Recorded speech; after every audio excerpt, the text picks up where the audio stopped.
El hombre que jugó a ser Dios y por un momento creyó que lo había logrado. Consiguió encontrar mosquitos fosilizados y crear dinosaurios, pero el control que él tenía sobre estas criaturas era tan solo una ilusión. Y esa ilusión trae un mensaje que sigue vigente hasta el día de hoy. Antes de que se desatara el caos, la historia nos sitúa en una isla recóndita llamada Nublar. Ingenieros y soldados intentan mover una gran caja, pero la criatura que contiene está ansiosa. Y en un descuido consigue tomar a un hombre por las piernas, a quien comienza a devorar. Días después, un abogado llamado Donald llega a una excavación en representación de los inversionistas del parque. Tras el reciente accidente de un trabajador, los aseguradores exigen una evaluación de seguridad antes de permitir que el proyecto continúe. Donald se reúne con Juanito, un recolector de ámbar, quien le muestra un mosquito fosilizado. Le explica que necesitan la aprobación del Dr. Alan Grant para calmar a los aseguradores, pero Juanito le advierte que será difícil convencerlo. La toma cambia y finalmente conocemos a Alan, un paleontólogo que acaba de descubrir un fósil de Velociraptor. Un programa de computadora ayuda a ver el fósil completo antes de ser desenterrado. Pero Grant muestra algo de menosprecio por estas nuevas tecnologías y por la tecnología en general. Explica que los dinosaurios probablemente se parecían más a las aves que a los reptiles. Un niño comenta que eso suena aburrido, así que Alan le describe con detalle cómo cazaban en manada y cómo lo abrían con sus garras antes de devorarlo vivo. Todo mientras usa una garra de Velociraptor real que siempre carga consigo. Un relato que consigue asustar al niño. Luego conversa con la doctora Ellie, una paleobotánica con la que tiene una relación sentimental y laboral. Esta sueña con tener hijos, aunque Alan dice que los niños solo traen problemas, dejando claro que eso de tener hijos no es lo suyo. De pronto un helicóptero aterriza y les indica que tienen que ir a la casa rodante. Ahí se encuentra John Hammond, un hombre mayor completamente vestido de blanco y dueño de una empresa llamada InGen. Este descorcha una botella de champaña y les dice, sonriente, que sus 50 millones anuales invertidos están dando frutos. Les cuenta a Alan y Ellie que tiene una isla cerca de Costa Rica donde ha creado un parque relacionado con dinosaurios, aunque evita dar muchos detalles. Explica que quiere avanzar, pero los abogados lo frenan, en especial uno que representa a los inversionistas. Con la ayuda y aprobación de ambos podría hacerlo prosperar. A cambio les ofrece llevarlos a la isla y financiar sus excavaciones por 3 años más, una propuesta imposible de rechazar. Aceptan encantados y celebran con un brindis. Alan y Ellie se abrazan. La toma cambia y conocemos a Dodson y a Dennis. Dennis trabaja en la empresa de InGen como programador, pero tiene planes de traicionarlos. Dodson le entrega a Dennis una gran cantidad de dinero en efectivo y una lata de crema de afeitar, que en realidad es un contenedor secreto para guardar embriones de dinosaurio. Le pide que robe los embriones del laboratorio de InGen y los entregue en un muelle. Dennis se regocija al enterarse de la cantidad absurda de dinero que acaba de ganar y le promete que conseguirá el objetivo. Aquí me voy a detener un momento para hablar de uno de los protagonistas de esta historia y quien tendrá el cambio más significativo a lo largo de la misma, Alan Grant. Con pocos minutos en pantalla ya podemos hacernos una idea de que Alan es un hombre que siente una gran pasión por lo que hace y tiene una entrega total a su trabajo. Y aunque es alguien algo solitario, se le ve feliz, satisfecho con su vida y convencido de que las cosas están perfectas tal y como están. No obstante, por las interacciones que tuvo con el niño y con el programa de excavación, pudimos notar que también es un hombre algo rígido en cuanto a sus emociones y en su forma de vivir. Algo que se puede ver reflejado sobre todo en el tipo de trabajo que tiene. Es paleontólogo y trabaja con fósiles, o sea, cosas del pasado, muertas, silenciosas y que ya no van a cambiar. Alan puede estudiarlos, controlarlos y entenderlos sin que nada lo saque de su zona de confort. En ese sentido, su trabajo representa un encanto por el pasado y un gusto por la comodidad que éste le ofrece. Un trabajo donde trata con lo predecible. Su relación con la tecnología también dejó ver ese mismo apego a lo conocido y su rechazo a lo nuevo. Por ejemplo, vimos cómo despreció los avances modernos, como las computadoras que podían ver a través de la Tierra. Parece ser que Alan siente que ese tipo de progreso le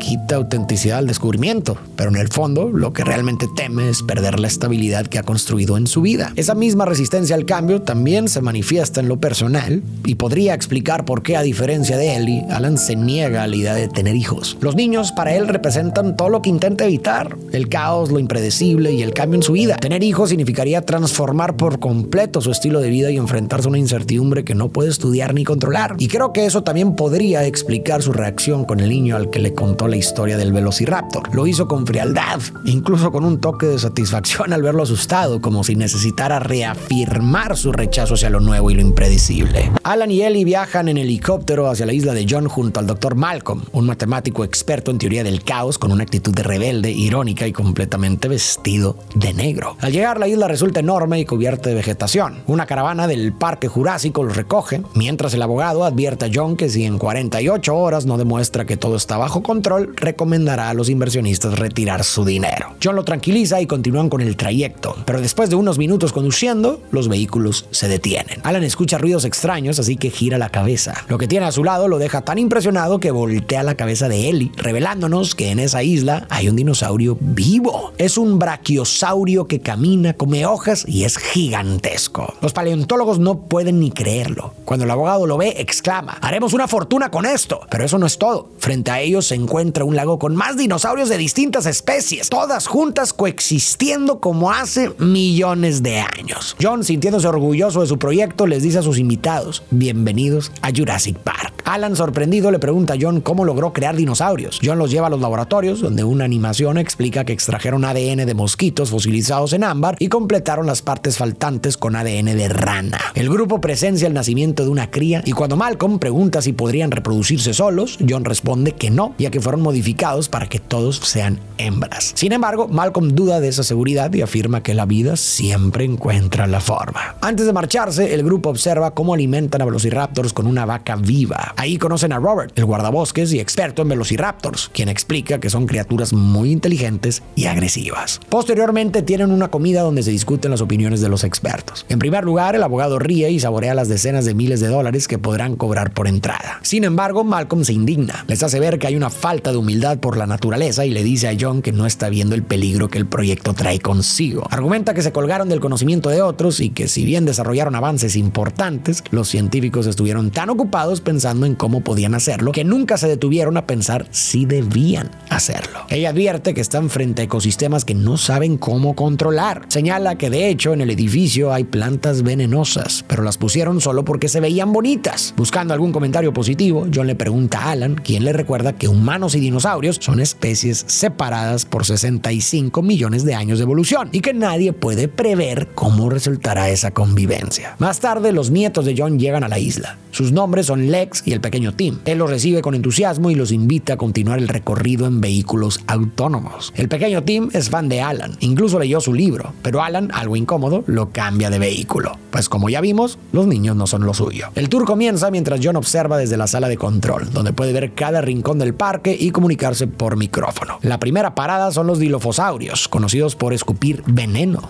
pero ninguno aparece, lo que decepciona a Ellie. Aunque John asegura que todo está bajo control, en la cabina de mando un supervisor le informa que los vehículos tienen fallas en las luces y que ese es el problema número 150 del día. En los controles también está Dennis discutiendo con John porque según él no le pagan lo suficiente. Cuando el grupo en el tour llega al área del tiranosaurio Rex, todos esperan con ansia. Pero después de mucho esperar, el T-Rex no aparece. Ni siquiera la cabra que usan como señuelo logra traerlo, lo que hace pensar a Malcolm que el parque es un fiasco. El tour continúa hasta que Alan nota algo a lo lejos, así que baja del vehículo. Al acercarse, descubre un triceratops enfermo. Un trabajador del parque les permite aproximarse y los paleontólogos lo observan fascinados. Mientras tanto, en la sala de control todo sigue fallando. Los técnicos detectan una tormenta en camino y deciden suspender el tour, lo que enfurece a John. Tras examinar al animal, Ellie decide quedarse con el guardabosques, mientras Alan, Malcolm, el abogado y los niños se regresan al vehículo sin saber que lo peor está por comenzar. El barco con los trabajadores del parque está por zarpar, por lo que Dennis pone en marcha su plan para robar los embriones. Para hacerlo sin ser visto, desactiva parte del sistema del parque fingiendo una actualización, pero al hacerlo también apaga las cámaras, los coches del tour, las líneas telefónicas y las cercas eléctricas. Con los embriones en mano, huye en su auto, aunque pronto se pierde. Mientras tanto, los vehículos de los niños, el abogado, Malcolm y Alan quedan detenidos justo frente al cerco del T-Rex, que esta vez sí aparece. El T-Rex es gigantesco e imponente. Primero devora a la cabra, bañando el auto en sangre, y luego rompe los cables de la jaula. Aterrorizado, el abogado huye hasta un baño cercano, dejando solos a los niños que encienden una lámpara para pedir ayuda. El problema es que el tiranosaurio caza detectando el movimiento. Alan lo sabe, pero Lex no. Así que la bestia ataca el vehículo hasta volcarlo. Para distraerlo, Alan enciende una bengala y la lanza lejos, pero el T-Rex termina en encontrando al abogado y lo devora. Alan logra rescatar a Alex, aunque Timmy queda atrapado junto con el auto en un árbol. La niña entra en pánico al recordar cómo el abogado los abandonó, pero Alan la calma diciéndole: yo no te dejaré. Luego sube al árbol para ayudar a Timmy. Lo tranquiliza, lo anima y ambos bajan justo a tiempo antes de que el carro caiga sobre ellos. En la sala de control, las cámaras finalmente vuelven a funcionar. John y Ellie, que ya había regresado, ven que los niños están en peligro. John envía al guardabosques a ayudarlos y Ellie decide acompañarlo. Cuando quedan solos, el técnico principal, Ray Arnold, le informa a John que no podrá reactivar los sistemas sin Dennis. ¿Y dónde está Dennis?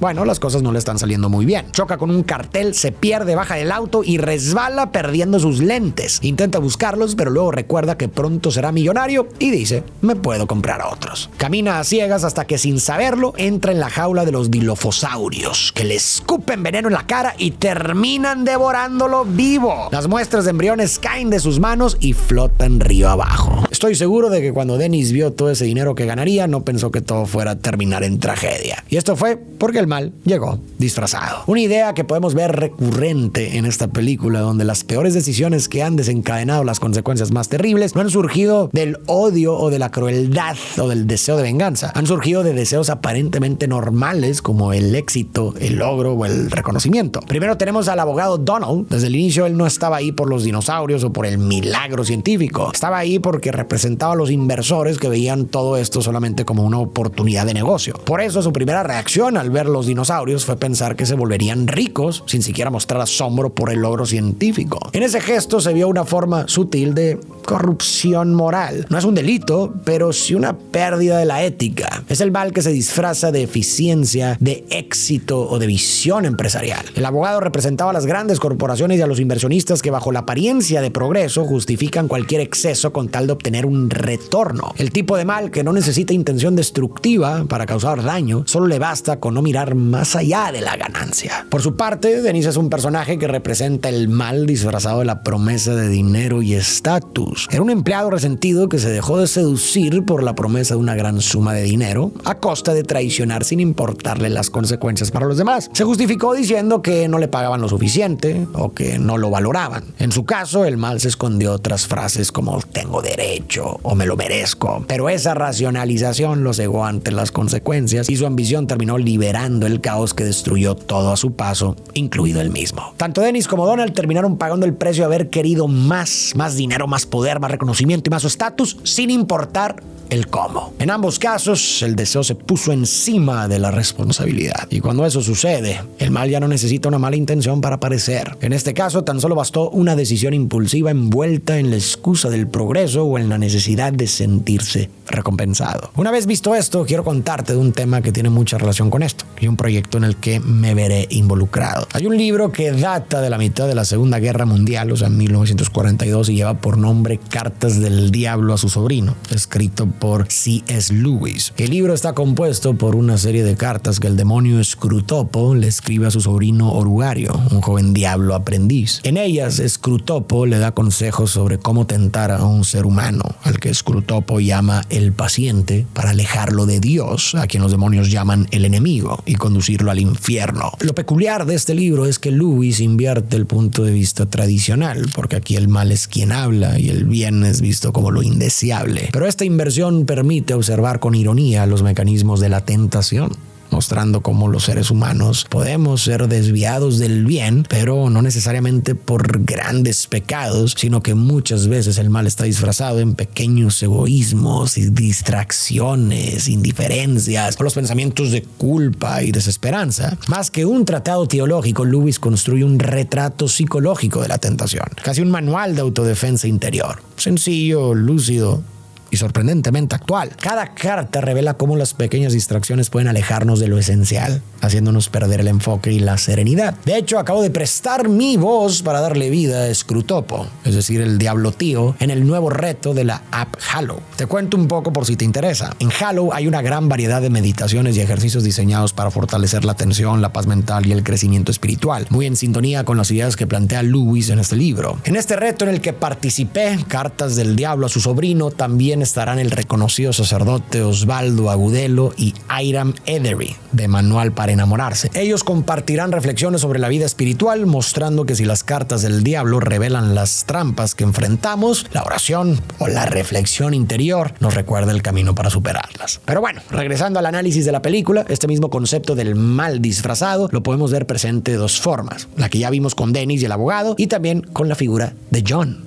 pero de él hablaremos más adelante. Mientras tanto, Ellie y el guardabosques llegan a la jaula del T-Rex, donde encuentran a Malcolm herido e inconsciente. Lo suben al vehículo y cuando el T-Rex reaparece, aceleran a fondo para escapar y salvarse. Esa noche, John cena en el restaurante del parque acompañado por Ellie, quien se le ve cansada después de la persecución anterior. John le cuenta que su primer proyecto fue un circo de pulgas. No había pulgas reales, todo era motorizado, pero ahora quiso crear algo auténtico, algo que pudiera verse y tocarse. Ellie le responde que no todo debe razonarse, sino sentirse. John asiente y admite que su error fue depender demasiado de la automatización. Promete corregirlo, afirmando que la creación es un acto de voluntad pura. Con confianza, exclama: la próxima vez será perfecto. Sus palabras, lejos de inspirar a Ellie, le enfurecen. Le recuerda que sigue siendo un circo de pulgas, una ilusión. John intenta justificarse: cuando tengamos control, pero ella lo interrumpe. Esa fue la ilusión, creer que tenían control. Le señala que se dejó deslumbrar por el poder de este lugar. Perdió el respeto por él y ahora ese poder está suelto. Antes de irse, le deja claro que lo único importante son las personas que quieren, las que están allá afuera muriendo. Ella prueba una cucharada de helado y dice que está bueno. John, con tristeza, responde: no reparamos en gastos. Para este punto, las consecuencias de las decisiones de John son más tangibles que nunca. Y en mi opinión, estas consecuencias pueden ser entendidas como una crítica a la idea del progreso, como un fin en sí mismo. Yo sé que la palabra progreso suena como algo muy bonito, pero permíteme explicar. Vivimos en una época donde todo avance tecnológico o científico suele asumirse automáticamente como algo bueno, como una señal de que estamos mejorando, pero pocas veces nos detenemos a pensar si esos avances realmente nos están llevando a un lugar mejor. Encontré un libro llamado A Road to Nowhere, un camino hacia ningún lado, de Matthew W. Slavok, que habla sobre estas ideas. Slavok cuenta que a lo largo de la historia, la humanidad ha cargado con una fe casi religiosa en el progreso, creyendo que la historia siempre avanza hacia adelante y que cada innovación nos acerca a un futuro más racional, más controlado, más seguro y en general mejor. Pero Slavok piensa que esa confianza puede ser una forma de autoengaño. Muchos pensadores, como Tolstoy, Henry Adams o Spengler, han demostrado que la fe en el progreso suele venir acompañada de la creencia de que podemos dominar el rumbo del mundo, cuando en realidad ni la historia ni la naturaleza se dejan gobernar. Y eso es exactamente lo que encarna John Hammond. En primera instancia, su proyecto parece tener una buena intención. Él simplemente quiere que el mundo vea algo real y tangible. Pero detrás de esa idea hay una ingenuidad o arrogancia típica de quien confunde la capacidad de crear con el derecho de hacerlo. Hammond representa al hombre que cree que consiguió ser Dios, que está convencido de que con suficiente dinero y ciencia podrá tener todo bajo control. Sin embargo, como plantea Slavok, la idea misma de control absoluto es una ilusión. El progreso humano no está exento de consecuencias imprevisibles, porque ni la naturaleza ni la historia responden a nuestros planes. Por más que avancemos científicamente, seguimos siendo los mismos seres contradictorios, ambiciosos, impulsivos y vulnerables al error. Esa es, según Slavok y los pensadores que analiza, la gran falla del pensamiento progresista: creer que la racionalidad y la tecnología pueden dominar una realidad que por definición es impredecible. Lo que hoy consideramos un logro puede mañana volverse una amenaza, y lo que parece progreso puede terminar revelándose como una forma más sofisticada de descontrol. Un ejemplo moderno de esto pueden ser las pantallas o las redes sociales. Al principio todo parecía progreso, ya que nos ofrecían más comunicación, más entretenimiento, más conectividad y más acceso al conocimiento. Pero también hubo consecuencias mucho más difíciles de contener. Hoy en día se sabe que las pantallas pueden causar dificultades cognitivas, como una menor capacidad de concentración o atención sostenida, especialmente en niños. Además, las redes sociales, si bien han conectado a mucha gente, también han sido usadas como herramientas de manipulación con fines políticos y económicos, y sus algoritmos están diseñados para premiar contenido que genera más reacciones, muchas veces siendo este el que genera más dopamina, creando así una dinámica adictiva. En resumen, lo que al principio se vendió como un avance increíble terminó revelando que el progreso, una vez más, no estuvo libre de efectos y riesgos que nadie anticipó. Lo mismo está ocurriendo en el Parque de Hammond. Un logro científico presentado como el pináculo del ingenio humano terminó desbordándose y mostrando que el control en realidad nunca existió. Su contraparte, Malcolm, que precisamente está vestido de negro, resumió todas estas ideas de ilusión de control en una sola frase que me pareció una de las más importantes de toda la película. Pasaron tanto tiempo pensando en cómo hacerlo que nunca se detuvieron a pensar si debían hacerlo. Malcolm representa la voz que Slavok rescata en su libro, la de los pensadores que no no rechazaron el progreso, pero advirtieron sus sombras. Autores como Tolstoy, Henry Adams o Spengler entendieron que cada avance tiene un costo y que el verdadero peligro aparece cuando dejamos de cuestionar lo que hacemos solo porque lo consideramos moderno. Todos ellos coincidían en algo: el progreso sin conciencia puede volverse destructivo porque la técnica avanza más rápido que nuestra capacidad moral para comprender sus consecuencias. Por eso yo creo que Jurassic Park no es una película sobre dinosaurios. Los dinosaurios y las muertes que ocasionan son solo un recordatorio de que el problema no es el progreso en sí, sino cuando el progreso se disfraza de bien y dejamos de ponerlo en duda, porque es entonces cuando, como John, confundimos la capacidad de crear con la capacidad de entender lo que estamos desatando. Por su parte, Alan y los niños se refugian en la cima de un gran árbol desde donde observan a varios brachiosaurios comiendo al anochecer. Alan, maravillado, imita sus sonidos. Lex se asusta y dice que solo atraerá a esos monstruos, pero él le responde amablemente: no son monstruos, solo animales.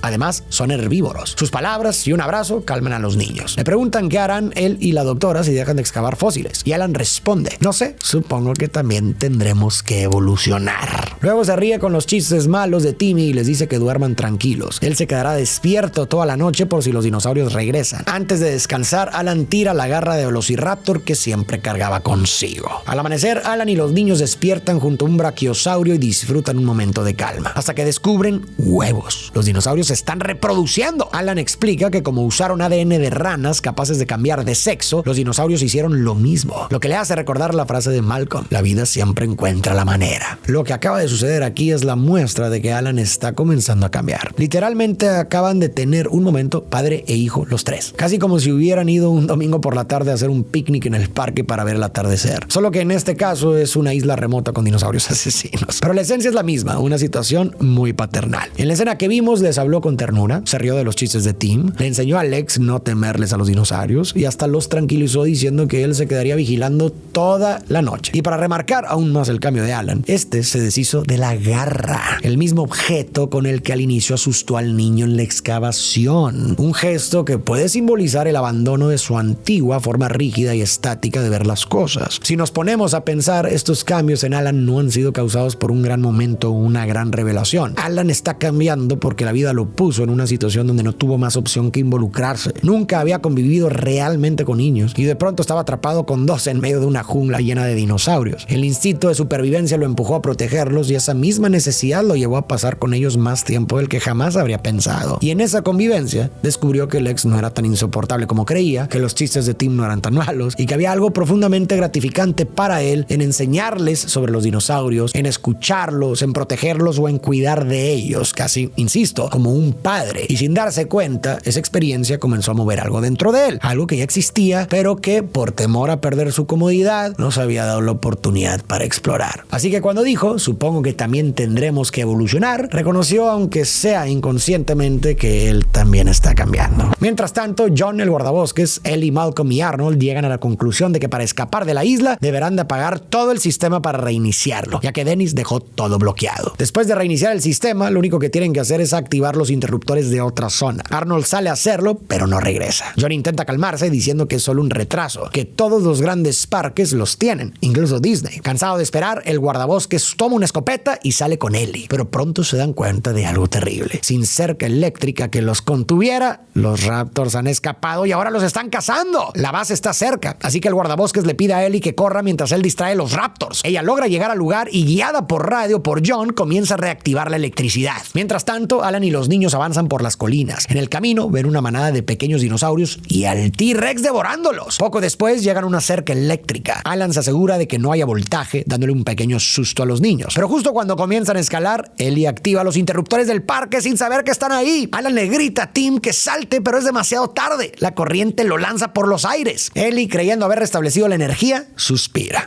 Pero repentinamente una garra intenta atraparla, ya que un velociraptor ha entrado en el cuartel. Huye aterrada hasta que siente una mano sobre su hombro, pero se horroriza aún más al darse cuenta de que es el brazo mutilado de Arnold. Entre gritos y arañazos logra escapar con vida. Quien no corre con tanta suerte es el guardabosques, ya que es emboscado y devorado por los demás Raptors. Por su parte, Alan hace una labor heroica que logra reanimar a Timmy. Los tres llegan al comedor del parque, donde Alan deja a los niños para buscar al resto del grupo. Pero mientras los pequeños comen, dos Raptors y irrumpen en la sala. Los niños, aterrados, corren a esconderse en la cocina. A la par, Alan encuentra a Ellie y a los demás, quienes le informan que los Raptors están sueltos. Los dinosaurios persiguen a los niños hasta la sala de control, donde consiguen encerrarse. Uno logra seguirlos e intenta abrir la puerta, pero Lex toma el control de la computadora y tras unos segundos de tensión consigue bloquearla justo a tiempo. Alan llama a John para confirmar que los teléfonos funcionan y pedir los helicópteros. Lo primero que John pregunta es: ¿los niños están a salvo? Al escuchar que sí, suspira aliviado. Pero la calma dura poco. Los Raptors logran entrar y todos huyen hasta el salón principal. Un Raptor se prepara para atacar cuando el T-Rex irrumpe en la sala y los devora, dándoles la oportunidad de escapar. Afuera, John los espera. Mientras suben al auto, Alan le dice: después de esta evaluación, no pienso aprobar el parque. John asiente. Yo tampoco. Antes de irse, John mira su creación por última vez. En la última escena, el grupo abandona la isla en helicóptero. Los niños duermen recostados sobre Alan, que los sostiene con los brazos y los mira con una ternura que antes no conocíamos en él. Ellie lo observa y sonríe. No hacen falta palabras para entender que algo en Alan ha cambiado. Ya no es el hombre que se incomodaba con la idea de tener hijos ni el que temía perder su estabilidad. Ahora transmitió calma, afecto y una sensación de paz. Ahora es alguien que dejó de aferrarse al pasado y aprendió a no temerle a lo incierto, a dejarse transformar por las experiencias y a seguir evolucionando. Además, justo eso es lo que se me hizo más interesante sobre la historia de Alan, que no trató solo sobre la paternidad, sino sobre la forma en que enfrentamos los cambios que la vida nos impone. A veces no elegimos cambiar simplemente por voluntad, sino que la vida nos obliga a hacerlo. Cambiar de ciudad, de amigos, de trabajo, de dinámicas o hasta de pareja. Son situaciones en donde simplemente no queda otra opción. Y aunque al principio puede darnos miedo o incomodarnos, muchas veces esas experiencias esconden oportunidades en donde encontramos mucho más de lo que imaginábamos. Alan no buscó cambiar, pero al hacerlo descubrió que cuidar, enseñar, el rol paterno podía darle sentido. Y eso muy seguramente reconfiguró su propósito y su vida. Así que vale la pena recordar que cuando la vida nos orille a evolucionar, vale la pena estar abiertos a lo que puede ofrecer, ya que incluso los cambios que no elegimos pueden dejarnos más de lo que creíamos perder.